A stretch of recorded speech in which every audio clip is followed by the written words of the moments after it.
भी एक इसके पीछे भी एक छोटी सी कहानी है, जल्दी से ख़त्म करूँगा। जब मैंने शोला और शबनम रिलीज़ हुई तो वो हिट हुई फिल्म, सबने बहुत अप्रिशिएट किया उस फिल्म को। गोविंदा का कमबैक हुआ, डेविड धवन का कमबैक हुआ, प्रहलाद निहलानी साहब का कमबैक हुआ, और उसमें मेरे काम को बहुत अप्रिशिएट किया गया कि पहला काम किया, बहुत अच्छा काम किया।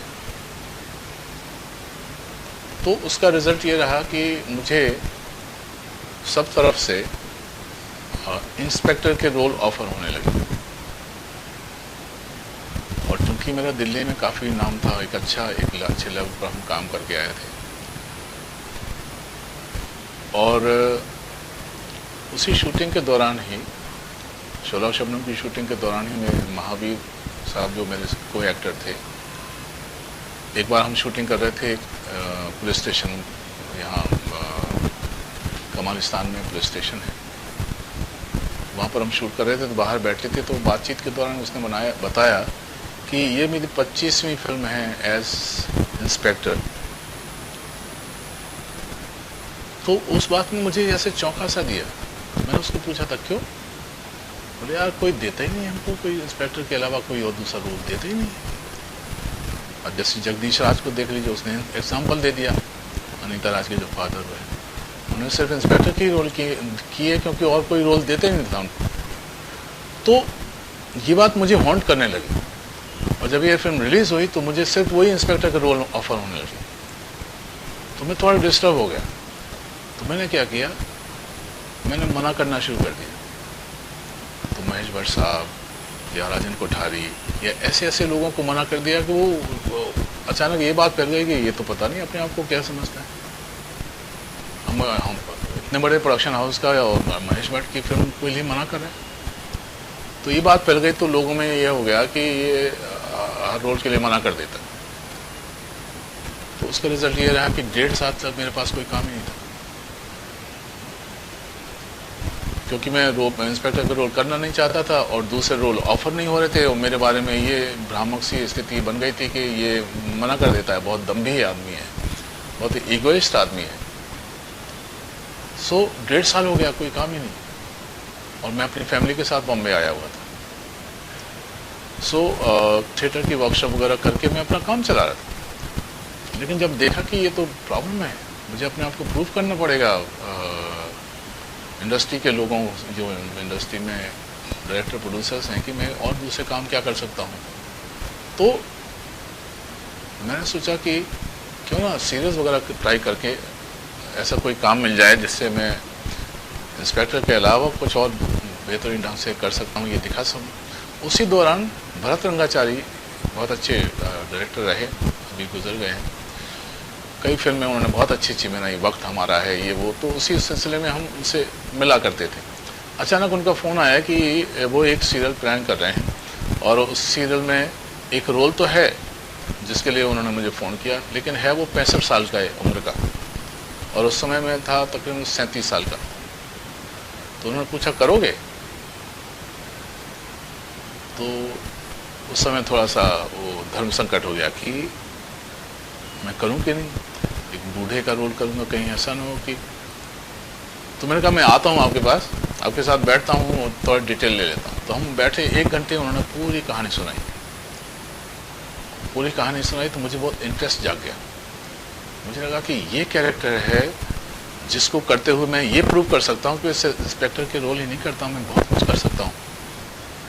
सो पहला सीरियल मैंने परिवर्तन एक्सेप्ट किया, जो यूटीवी ने प्रोड्यूस किया था, और उसमें एक इंडस्ट्रियलिस्ट फैमिली है जिसका मैं हेड था, हसमुख अजमेरा आदमी, मुझे नाम याद है। तो वो सोनी पर आया था। तो जब ये परिवर्तन सीरियल आया तो इस कैरेक्टर के इतने शेड्स थे, इतने कलर्स थे, वो सब कलर्स मुझे दिखाने का मौका मिला। ये बहुत ही स्ट्रिक्ट इंडस्ट्रियलिस्ट था, सिद्धांतवादी था, स्ट्रिक्ट अपने बच्चों को लेके, अपनी फैमिली को लेके। ये नियम कायदे हैं हमारे परिवार के, ऐसे रहने वाले हैं, सब लोगों को ऐसे नियम कायदों के हिसाब से चलना है।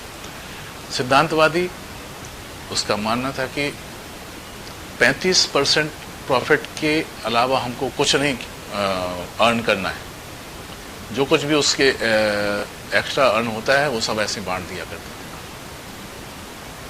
और रोमांटिक ऑल्सो, उनका एक पिछला रोमांस किसी से हुआ था, वो भी एक इंडस्ट्रियल फैमिली की हेड बीना जी ने वो रोल किया था।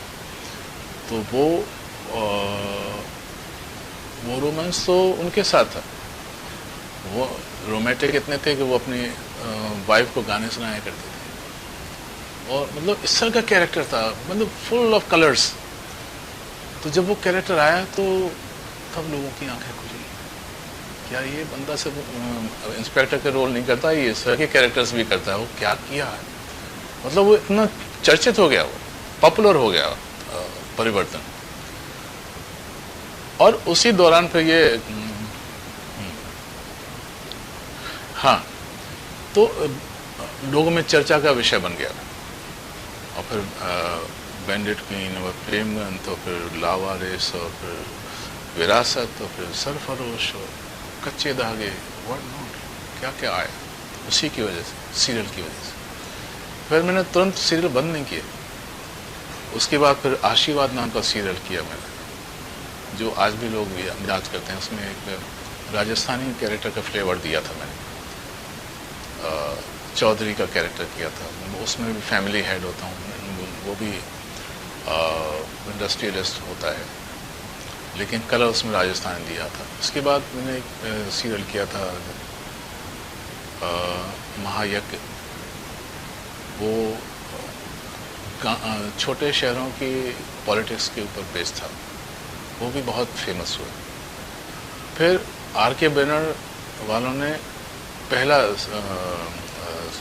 सीरियल मेकिंग में कदम रखा था, वंश नाम का उन्होंने सीरियल किया था, उसमें भी मैंने मेन विलन का कैरेक्टर किया था। तो इस तरह से वो सीरियल्स भी साथ साथ चल रहे थे और फिल्में भी साथ साथ चल रही थी। तो कुछ एक फिल्में हैं जिनके बारे में बात होती है तो अच्छा लगता है, जिनके बारे में लोग चर्चा करते हैं, जो बहुत लोगों ने अप्रिशिएट की हैं।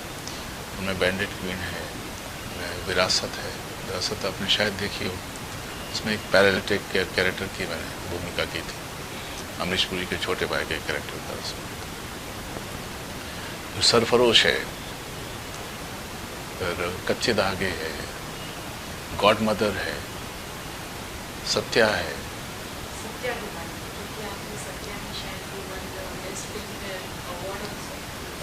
नॉमिनेशन हुआ था, नॉमिनेशन तो बहुत हुए, बाकी अप्रिसिएशन बहुत हमको मिला। फिर सत्या के बाद कई और फिल्में आई, अच्छी फिल्में आई। अभी जो फिल्में आई जिसमें ओ माय गॉड, वो भी काफ़ी चर्चा में रही। तो ये कुछ एक फिल्में हैं जिनके बारे में बात करते हैं, अच्छा लगता है कि हमने ऐसा थोड़ा बहुत इस तरह का काम किया है कि आने वाली जनरेशन, जब हमारे बच्चों के बच्चे देखेंगे तो उनको फख्र होगा कि भाई हमारे बाप दादाओं ने भी अच्छे काम किए।